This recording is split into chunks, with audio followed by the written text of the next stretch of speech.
Welcome to Solo Solutions, short, bite-sized episodes of the podcast which will help you create strategies to improve your physique, your mindset, your performance, your health, and your business.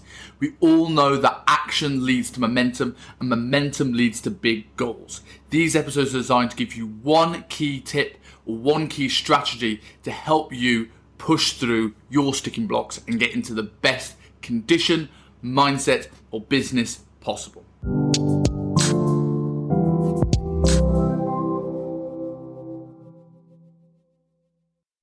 So I want to talk in this episode about the importance of having a good reset phase. We're in an age now where we can get anything we want instantaneously. We don't have to do much groundwork. We can get on Tinder, we can swipe right, we can get ourselves a date. We don't have to spend time looking around a club, finding someone we like, going up and having a conversation with them. If we want to watch a show, we can get on Netflix. If we want to get a delivery, we can get food over to us. We don't have to cook and prep it. Now, the problem is a lot of people are now taking this approach to their training. They're skipping what is the groundwork, the prep, in favor of the sexy stuff. They're going for the bro split, the chest on Monday, the back on Tuesday. They're going into saying that I need to squat, bench, deadlift because Men's Health told me that I should squat, bench, deadlift. And what we're often finding is that people are in a position where they're going into the extreme, real ends of crash dieting. They're pushing their bodies way too hard because they think everything has to be beast mode, and they're pushing the lifts that they probably aren't either built for or aren't ready for, and causing themselves to get injured and niggles, if not now, causing problems down the line in 5-10 years.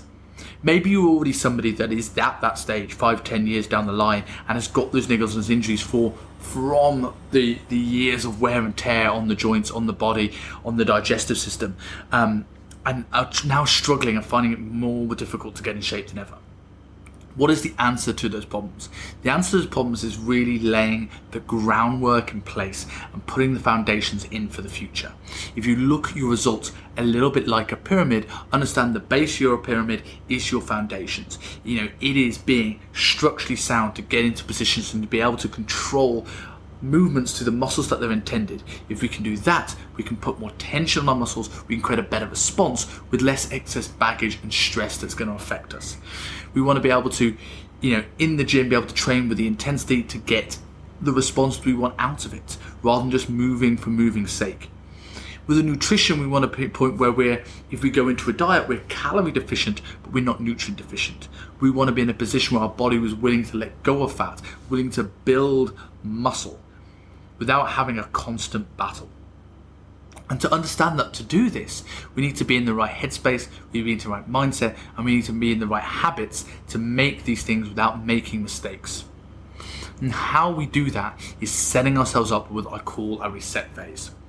So what is a reset phase?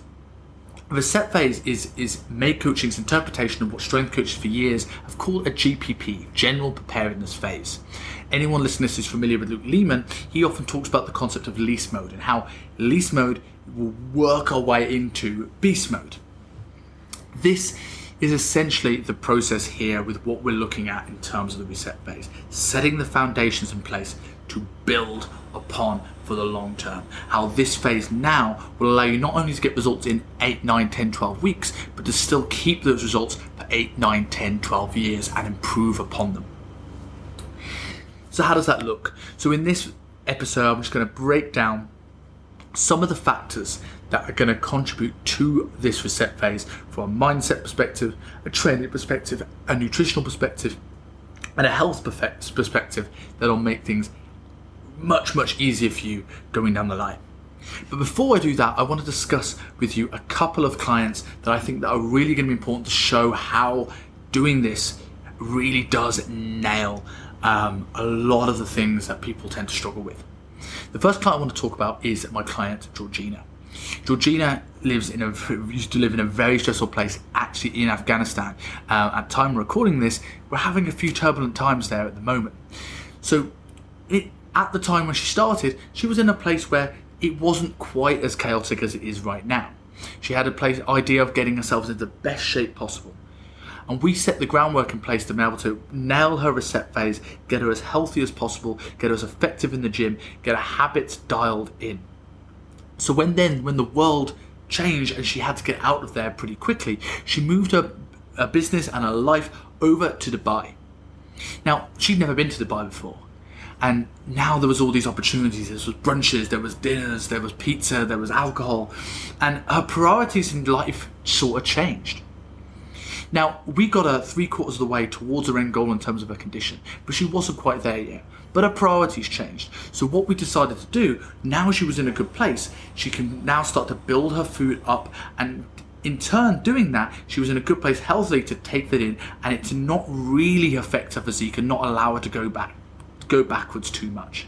She had the groundwork and the habits of having some way of monitoring her food, having some way of having a decent amount of food prep, and she was in good eating principles that she can manage to work around events quite effortlessly. The results for Georgina was that despite not having the priority of dieting right now, she has not only held her condition for the last 2 months despite 2 country changes and a lot of social occasions, she's managed to slowly drop her body weight, actually improve her conditioning over the last 2 months. The second client I want to talk to you is about a guy called Tom. Tom was one of those clients that ended up defining a little bit how I look at the reset phase. So at this stage with Tom, he started with me and he wanted to get in shape fast. He was the typical guy who wanted abs and he wanted them yesterday. So we set him up, we got his diet in place, we set his cardio, we set his step counts, and it was a relatively modest, well-balanced plan. And what I found with Tom is he went and he did extra cardio thinking it would get him there quicker. And he did his cardio first thing in the morning, he did his cardio like post-workout, he did extra cardio in the evening, and his steps were through the roof. Now, unfortunately, more isn't always better. And what we found with Tom is that sometimes he was starting to find he was picking up more niggles, he was overstressed, and when we kind of answered these questions, we found out actually how much extra work he was doing on top of the prescribed work. So I had a little bit of choice in mind. We now realized that his aerobic health was really, really good. So I had the opportunity to either tell him to bring his activity down to make it more in line with his nutrition, or I could bring up his nutrition to make it more in line with his activity. We decided on going with the latter. And what I realized was quite incredible. Because he'd focused on his aerobic health, it got him in a place where his stress response was way more managed. His conditioning was way better. So his training sessions became more effortless. He managed to get more out of his training sessions from a muscular standpoint. And in turn, he found it easier to lose body fat. He got lean incredibly quickly as each week I was increasing food to match where his expenditure was. By the end of his 12-week transformation, his food had gone considerably higher. His carbohydrates had gone much, much higher because he was in a better place to handle them from a training perspective and make the most of them. And we found that we could increase his food quite a lot to the point where he was eating loads of food and he was still losing weight. And we got to a position where he could really effortlessly now fit his intake around his lifestyle. The last client I want to talk to you about is my current client you're seeing at the moment is Mika.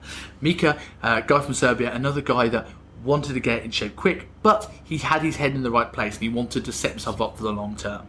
We focused on making sure we nailed a number of things, from the way he trained to how we managed his health and how we improved his aerobic base, similar to what we did with the previous case study with Tom. We're now at a position where we're getting closer and closer and closer to shoot day, and he's consistently dropping every week with more food coming in, and he's looking better and better and better. He's in a position now with the last 4 weeks to his shoot, we can start to pull the pin, and he's in a healthy place to handle that and push hard for the end goal to look absolutely phenomenal on shoot day. When we got that, we now know we have the habits in place to now help him reverse out of the back end of that diet and get him back up to a really, really good place whilst holding condition. And I truly believe he is going to do that. So, if you're looking to want to be one of those people, how do you go about setting yourself up of a set phase? The first thing I want to talk about is mentally. Understand that getting in your head in the right place is going to be the first battle. Anything worth having comes often from delaying gratification. There are going to be times where you can fit in things that you want, and we don't want to make it too horrible a process for you and cut out all the foods you enjoy. But at the same time, if your goal is to get in the best shape of possible in your life, there's going to be times where you can't literally do what you've been doing up to this point because that has caused you to get to where you're currently at. We need to look and do a proper lifestyle audit and understand what is important to you, why is being in shape important to you, and why you need this result.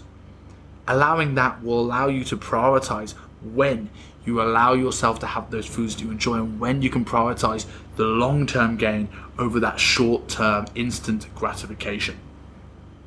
The next step when we've got your mentality in place is getting your structure aligned with that. In this, we start looking at setting non-negotiables, things that you block into your diary and you don't change. These may not be easy at first. Sometimes if you've not been used to training for 10, 15 years, sometimes you're going to feel like, great, I'm motivated to go to the gym, and other times it's going to be tough, but stick at it. Over time, we all have this natural resistance to do stuff that pushes us out of our comfort zone. But if every time we start pushing ourselves out of our comfort zone, we do it again and we do it again and we do it even knowing this resistance is building up, over time we'll get excited by it. Over time we'll embrace this resistance and we'll actually not see it as a negative and see it as a positive, because we now start to realize the benefit. It just becomes part of our week. So we're going to set diary non-negotiables. We're going to set structure into our day. Whether that's from food prep, whether that is from how we plan our meals, how we plan our training, how we plan our nutrition intake, how we plan our sleep, and getting those things dialed in place. So month one is about nailing that initial structure that sets you up, sets your day up for success. We then move on to looking at the concept of motivation. Understand that motivation is not something that we can really rely on. Motivation is fleeting. Motivation will come at random times. I get motivated in the shower, I get motivated playing Candy Crush on the toilet, but I don't necessarily get motivated when I want. Can't just go, I want to get motivated to get leaner, bang, I'm motivated. It doesn't work that way. In the same way we talked about delaying gratification. So if we can't rely on motivation, what can we rely on? And it's discipline. Understanding at that point when you've had a few weeks on the plan, you're going to find that motivation drops off. This is the time then to look and understand that. So rather than sort of letting that self-sabotage you, it's pushing you through for the next goal, pushing yourself for the next milestone. Know it's coming so you can drive past it and rely on the discipline and the habits that you've set yourself. If you get through this stage, you are now clean, smooth sailing right to the finish line. This is make or break for most people starting and going through a diet. After that, we now know you're in a good place. We want to make sure that your health is dialed in to make sure that your body wants to do what you're trying to do with it. This is where we look at things like maximizing your sleep, maximizing your digestion, looking at your stress response. Understand that fat is lost in a relaxed state and muscle is built at rest. Our training is just a stimulus. If we can get these things dialed in, we will be in a much better position to lose fat without the internal resistance of the body. So that's an overview of some of the things we look at when building a reset phase, when building a general preparation phase, when it comes to your health markers. What we're looking at doing with your nutrition, we're looking to try and get you as healthy as humanly possible. So we're looking to get something that's one, you can stick to. So it's finding an initial plan that gives you that structure, it gives you a little bit of routine, and makes it easy without you overcomplicating things. Often people overcomplicate nutrition. We need to find that balance between a nutrient-dense plan that we can sort of stick to and enough variety to keep us engaged for the long term, because nothing happens overnight. The next thing we're going to look at is improving food volume. Hunger is something that ruins most people on a diet. If we can maximize food volume in terms of bulking out our meals with things that are going to keep us satiated, lean proteins, fibrous vegetables, this is going to build the diet from the ground up. As we then start to work on the training variables, we can then start to tailor this plan to you, your activity, your lifestyle. As you learn to train harder, as you build more into it, we can then start fueling carbohydrates to work around your workouts. So this is what we're sort of looking to do with your nutrition. Cover your bases from a nutrient perspective, from a digestive perspective, because we want to be calorie deficient in a diet, but not nutrient deficient. Lastly, with the reset phase, what are we looking to do with training? A lot of times people go through the motions with training. They throw weight around, they're looking from A to B, they're just progressing themselves way too quickly. If we look at something like a squat, which we consider one of the basics in terms of lifting, is it really basic? Not really, because you think you've got to control the movement through the ankle, the knee, the hip, the spine. You've got to be able to brace effectively whilst doing all the things. You've got to be able to move these in time with each other. So maybe it's good taking a step back, make things simple, learn to control one joint before moving on and adding these things together. Instead of moving A to B and just look at, I've got to get this weight from here to here, maybe we'll think about what's the muscle we're trying to train. How do we focus on putting tension on that particular muscle group and limit any of the other stuff and the baggage and the extra stress that's going to come on the joints from bouncing and using momentum. If we can get that in the right place, we'll be able to be really specific and dialed in, laser sharp focus on what we're looking to do with the training without causing any unnecessary wear and tear and stress in the body. What are the ranges that you currently own? How do we make sure your training is suited to them? How do we get people to improve their end ranges, get strong at the points where they're weaker and where they are limited? How do we start to improve someone's intensity in the gym so they can really get the training response they want? So that's how we look to build our reset phase. Once we've done that, you're right in a good position then to hopefully get you to the best shape you've ever been in your entire life. And following that, you now have the habits to build upon that into your reverse diet that should be much, much more effortless to keep those results for life, or even into what we call a rebuild phase, where we look to get super focused on a new goal, whether that's building muscle, building strength, building work capacity, but that is for a different video. If you have any questions about our reset phase, how this works and how we look to do it, come follow me on Instagram at Kingsley Dutton. Drop me a message. I'd love to answer your questions. If you're looking for a reset phase yourself and wanting to take your training, your health seriously and be on the last coaching program and the last diet you're ever on, please reach out and drop me a message and we can put up a strategy just for you.